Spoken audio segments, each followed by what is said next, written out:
Once upon a time, in a village far, far away, there lived an old king and his 3 beautiful, voluptuous, I think they were blonde, daughter princesses. Now, the old king and his daughter princesses lived in a wonderful kingdom. It was a lot like Camelot before all that infidelity. And that story, Much Ado About Nothing, I think it was written by Shakespeare, where everybody has a party to go to every day, and nobody has a job, and by the end of the story, everybody has a working relationship. The farmers were happy. The peasants were happy. The maidens were lovely and happy. The children, the littles, were happy. The teenagers, the sheep were happy. The cows were happy. The chickens were happy. The ducks and the ducklings were happy. In fact, it was such a happy village, they made way for ducklings. The wheat was happy. The corn was happy. Even the soybeans were happy. And the other thing about this wonderful kingdom is they had the most rockin' town musician ever.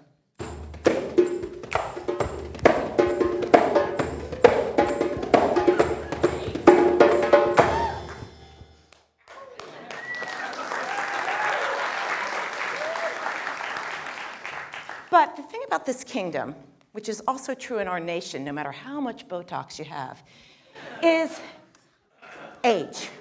And the king was getting older. And he was getting ready to pass on, to go to that great castle in the sky, or to use the word that we hate so much in America, die.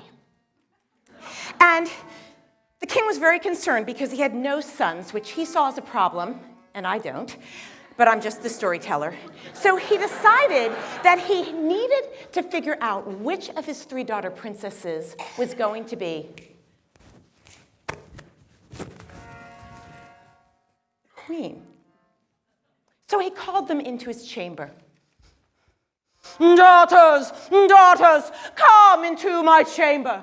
And the princesses were out doing princess things in the kingdom. I understand doing princess things. I do them all the time. And they heard their father, and they came to the chamber, and they said, "Yes, Daddy." And he said, "Daughters, I grow old, and I will go to the great castle in the sky, and I need to know which of you loves me the most." Personally, on a psychological standpoint, I think that is one of the worst questions any parent could ask their child. But I'm just the storyteller. So he looked at his oldest, and she said, she went later to become a porn star. "Daddy, I love you as much as all the jewels in this kingdom, and 7 kingdoms beyond." And the king said, He was very onomatopoetic. Kings can be that way. They don't have to say words, kind of like Cher doesn't need a last name. And then he looked at his middle daughter. Now, she had middle child syndrome, so she was always like, "Here I am. I'm here, Dad. This is me." But she was also smart, a lot like Kate in Charlie's Angels. So she thought. And then she said, "Yeah." And she said, "Dad, I love you as much as all the oil in the Middle East, and we all know it's going to $4 in California." And the father said, "Nice." He said a word, and she was like, yes, he noticed me. He saw me. Well, actually, she said that to her therapist later on that week. Then he went to the youngest. Now, you know how these fairy tales go. She was the most compassionate, the most beautiful, the most lovely. Everybody in the village loved her the most. She was a lot like those Dallas Cowboy cheerleaders that go, "Yeah, yeah, yeah," and the hair falls perfectly in place. She could eat anything and not gain a pound. And between you and me, the father loved her the most. That's our secret. Okay. So he was waiting. Now, she was a very grounded child. She looked at her dad and she said, Dad, I love you as much as I love salt. Salt! Salt! He was so mad he spit. Salt! You love me as much as mere table salt? Daughter, you are banished. You're banished, banished, banished, banished, banished. He loved him some Shakespeare. He also loved old reruns of Star Trek, where James Kirk says to Spock, Spock, I think we are banished from this planet. So she got it. She was evolved. And she quietly left. And as she left, the cook gave her a basket of food. And I think the bread was still warm. And she walked, and she came to a dark forest, and it was scary. A lot like that forest, that Harry Potter goes, where there's that guy with that name that we're not supposed to say. And she was like really, really scared. When all of a sudden, she came across a little old lady, / sorceress. Now, the little old lady was very hungry. She had been in the woods all day long, and she saw the basket of food, and she asked the little girl if she could have it. You remember, the little girl was really, really hungry too, but she was compassionate, so she gave it to her. And the little old lady wanted to share it, but she was hungry.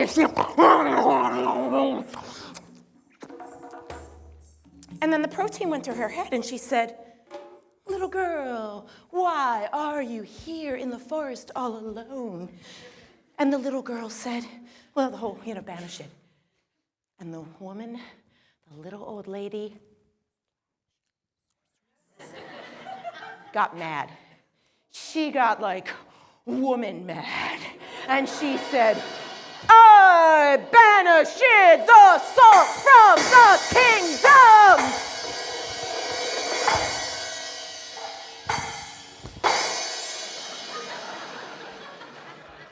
And she took the little girl, and they got a cottage on the edge of the forest with all expenses paid, including AC, right next to the rocking musician. Now, back over here in the village, they didn't realize that the salt had gone. So they were just going about their day, And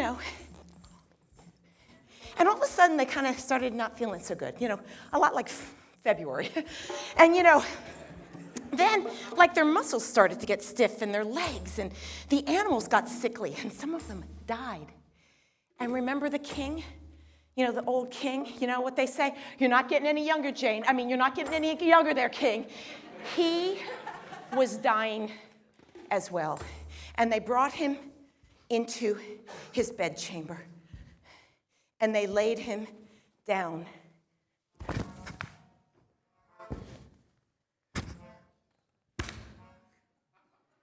On his bed. It was huge. It was a king-size bed.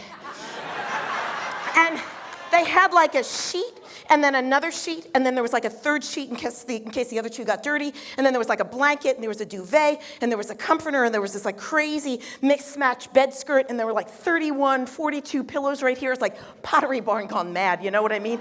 And he couldn't even lay down like this. He was here like this, and he was like stiff, and it was like he was like a pillar of salt with no salt. So, back over here, the little girl was at the cottage, and she knew something was wrong. She had this intuition. She was an intuitive, like that kid from Sixth Sense. And she said, little old lady, I must go back to the village. And the little old lady said, no. And the little girl said, yes, I must. I know that something's wrong. And she was holding her back, and she said, no, you must go. And she broke free, and she said, I know you're a sorceress. And she took off. She was like a marathon princess. And she got to the kingdom, and she got to the bedroom. And at first she couldn't see her dad because of all that stuff. And then there was like a cough, and she was like, Daddy, I'm home.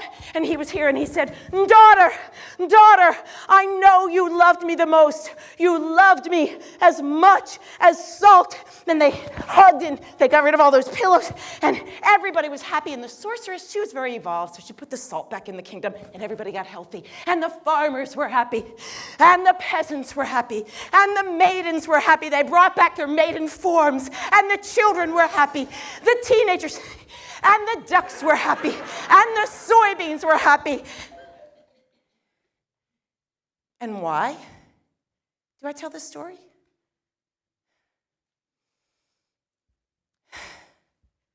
Why do I tell this story?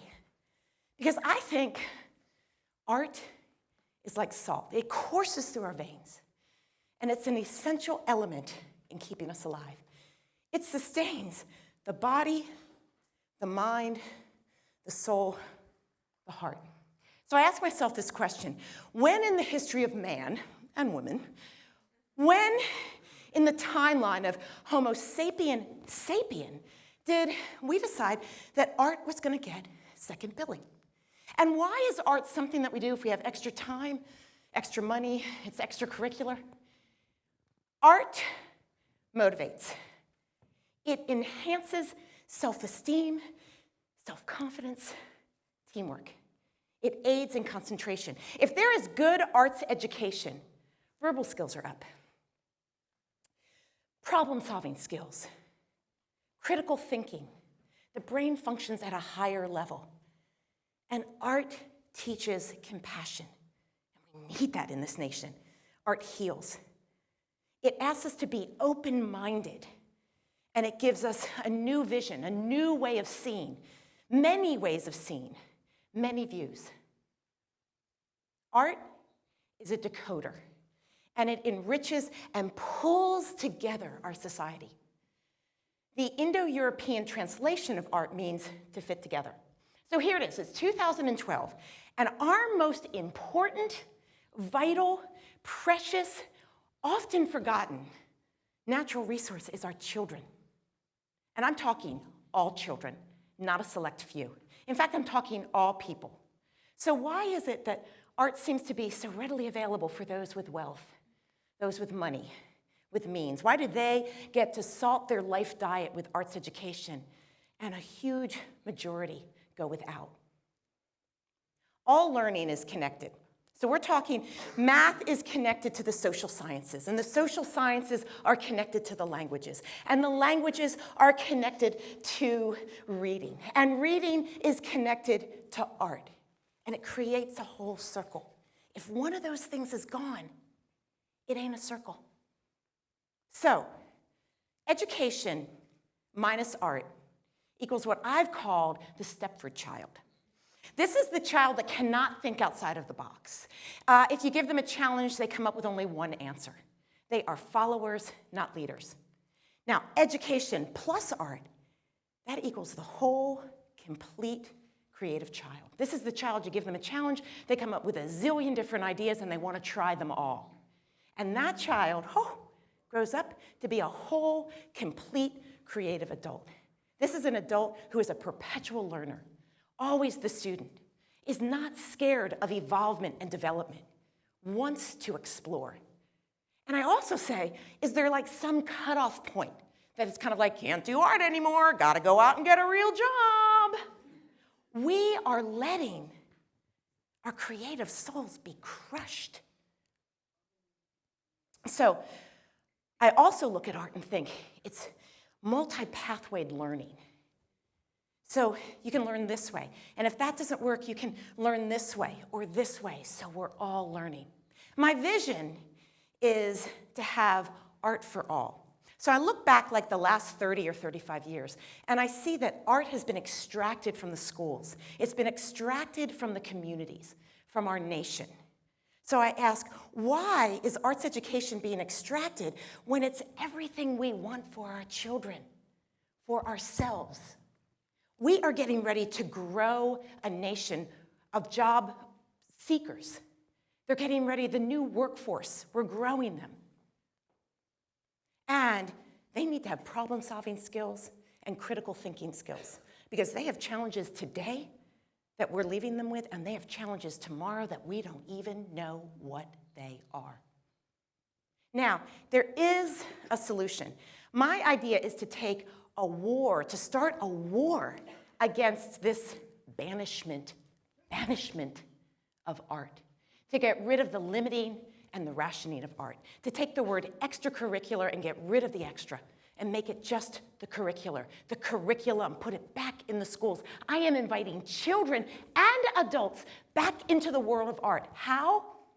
I want to create an army of artists. I want to take the most passionate artists in their form and create master teachers. I'm not talking about the language arts teacher, the second grade language arts teacher that's being asked to now teach music. Her specialty is language arts. I'm talking about the musician to teach music, the actor, the photographer, the dancer. I want them to invade the communities with their transformational message. I want to infuse the schools. I want to infuse the communities. I want to infuse the businesses. Our children need art. Adults, we need art. Our senior citizens need art. Our returning vets desperately need art. I think Wall Street needs art. I think corporate America needs art. And I think our politicians need art. I am talking about a psychic change. Now, it's going to take time, but we have to start now. Because art is everywhere. Why is art education disappearing? I'm going to say that again. Art, like salt, is everywhere. So when I go to a restaurant and I look at all the tables, and there's like salt shakers on every single one of the tables. And at the end of the night, we add to the salt so we don't run out. And when I go to people's closets and look in them, which I often do, there's always salt. Salt is like art. It's everywhere. It's in the symphonies. It's in the ballet and modern dance companies. It's in our books. It's in our fashions. It's in the movies. It's in our iPods when we listen to the music. Because art is everywhere. And art is salt, is life, is art, is salt, is life, is art, is salt, is life. We can't go sodium-free, and we cannot go art-free. And art's not free, it costs. Salt over the shoulder. Art over the shoulder. Salt over the shoulder. Art over the shoulder. Salt of the earth. Art of the earth. Salt of the earth. Art of the earth. We all pray at the Chapel of the Arts, and we cannot let another generation go by without art. Alleluia! Amen. Shalom. Namaste.